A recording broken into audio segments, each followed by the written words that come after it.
की ही नहीं बल्कि संस्कृत साहित्य की सर्वश्रेष्ठ रचना है। यथा च केनापि कविना उक्तम, किसी कवि ने कहा है, काव्येषु नाटकम रम्यम तत्र रम्या शकुंतला। बच्चों यहां तक ही आपने एक लाइन ही देखी है, लेकिन मेरे को 2 लाइन याद है जो सुनिए आप। तत्रापि चतुर्थो अंक तत्र श्लोक चतुष्टये। काव्यों में नाटक बड़ा सुंदर है, और नाटक में भी शकुंतला नाम की जो रचना है, शकुंतला किसी पत्नी के लिए नहीं है, स्त्री के लिए नहीं है, अभिज्ञान शाकुंतल के लिए शब्द आया है। वहां पर शकुंतला नाटक बहुत सुंदर है, और वहां पर भी उस नाटक में भी चौथा अंक, और चौथे अंक में भी 4 श्लोक बहुत सुंदर है। चलिएगा आगे। प्रस्तुत नाट्यान शाकुंतलस्य सप्तम अंकात उद्धृत संपादित अंश अस्ति। प्रस्तुत नाटक जो शाकुंतल के 7वें अंक से उद्धृत और संपादित किया गया है। दानवे सह कृते युद्धे इंद्रस्य विजयानंतरम इंद्रपुरी अमरावती से प्रत्यागच्छन राजा दुष्यंत मार्गे महर्षि मारीचस्य आश्रमे विश्रामम करोति। दानवों के साथ युद्ध करने के बाद में, युद्ध में इंद्र की विजय के बाद में इंद्रपुरी अमरावती से लौटता हुआ राजा दुष्यंत मार्ग में महर्षि मरीचि के आश्रम में विश्राम करता है। तत्र बालकस्य सर्वदमनस्य सिंह शिशु क्रीड़ाम व्यवहार चंचलताम दृष्टवा। वहां पर बालक सर्वदमन की सिंह के बच्चे के साथ खेलते हुए व्यवहार की चंचलता को देख करके तस्य मनसि बालकम प्रति स्वाभाविक आकर्षण उत्पन्नम भवति। उसके प्रति बालक, उसके मन में बालक के प्रति स्वाभाविक आकर्षण उत्पन्न होता है। शनै शनै धीरे धीरे वार्तालाप प्रसंग तस्य विश्वास भवति। वार्तालाप के प्रसंग से उसके मन में विश्वास होता है। सर्वदमन तस्य पुत्र एव, सर्वदमन उसका ही पुत्र है। कविना अस्मिन् दृश्ये बालकस्य चापल्यम दुष्यंतस्य वात्सल्यम अति मनमोहकतया वर्णितम अस्ति। इसमें कवि के द्वारा इस दृश्य में बालक की चपलता, दुष्यंत का वात्सल्य बहुत ही मनमोहक तरीके से वर्णन किया गया है। पाठ का नाम है जृंबस्व सिंह दंतांति गणेश से। हे सिंह, जमुहाई लो, उबासी लो, मैं तेरे दांतों को गिनूंगा। कौन कह रहा है? सर्वदमन कह रहा है। और मैं इसको आपको बता दूं, एक पंक्ति मैंने वो पंक्ति 5 में पढ़ी है, आपने भी कहीं पढ़ी होगी। हम भारत के भरत खेलते शेरों की संतान से, हम भारत के भरत खेलते शेरों की संतान से, कोई देश नहीं दुनिया में बढ़कर हिंदुस्तान से। ये सी भरत हैं जिसका नाम सर्वदमन है, वो शेरों की संतान से खेलता है।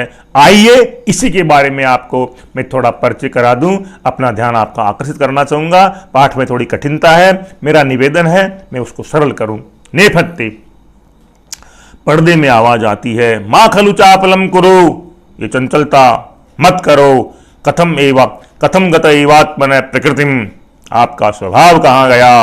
राजा कर्णम दत्वा कान देकर अभूमि इयम अभिनयस्य, ये अविनय की जगह नहीं है।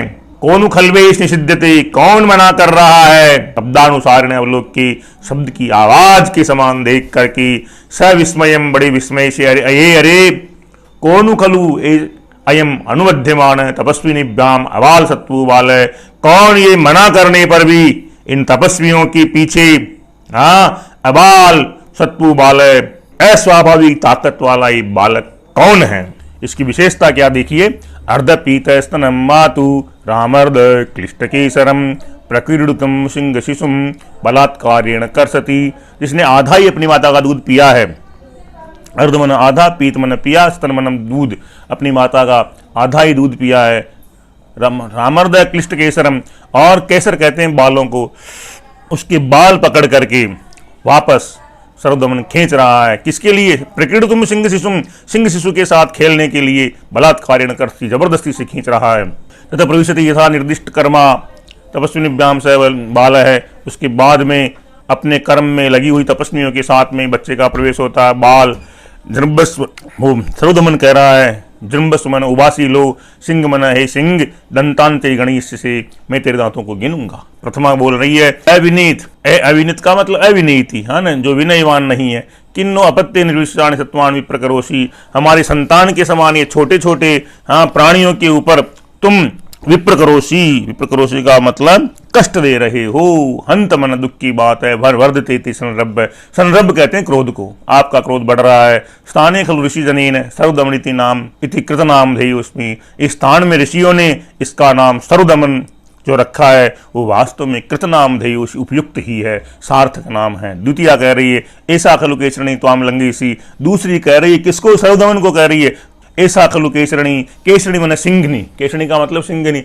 ये सिंघनी तुम्हारे ऊपर आक्रमण कर देगी। दस्या पुत्रगम न मुंचसी, अगर तुम इस सिंह शिशु को नहीं छोड़ोगी तो। बाल मन लड़का सस्मितम, बड़े आश्चर्य से, अहो अरे बलीय खलु भी तो इसमें। वो लड़का कह रहा सरदमन ये तो बहुत बलवान है, मैं डर गया हूं। इत धर्म दर्शयति, होठों को दिखाता है। प्रथमा वत्स एनम बाल मृगेंद्र मुंचय। पहली कह रही तपस्विनी अरे बेटा इस बाल मृगेंद्र बाल सिंह को तुम छोड़ो। अपरम ते क्रीडनकम दास्यामि, दूसरा खिलौना मैं देती हूं। हाँ बाल है, पुत्र कहाँ है, देये तत् मेण संधि है, देवो इति हस्तम प्रसारयति, हाथ फैलाता है। सुब्रते दूसरी कह रही है सुब्रता न सक्ये स वाचा मात्रेण विरमेतम, ये वाणी से ठहरने वाला नहीं है, ये अपनी बात से ठहरने वाला नहीं है। गच्छ तुम मदीय उठती मार्कंडेय से ऋषि कुमार से वर्ण चित्रितु मृतका मयूरस्तिष्ठति तमस्यु पर है। तुम जाओ मेरे कुटिया में और मार्कंडेय ऋषि के द्वारा रंग बिरंगा जो वहां बनाया हुआ मिट्टी का मोर रखा है उसको लेकर आ जाओ। प्रथमा तथा मन वैसे ही जाती है, इतनी निष्क्रांता निकल जाती है। बाल सर्वदमन कह रहा है अनेन तावत् क्रीडिष्यामि, इसी से खेलूंगा। ये तापसी मिलोके अस्ति, तापसी को देखकर हंसता है।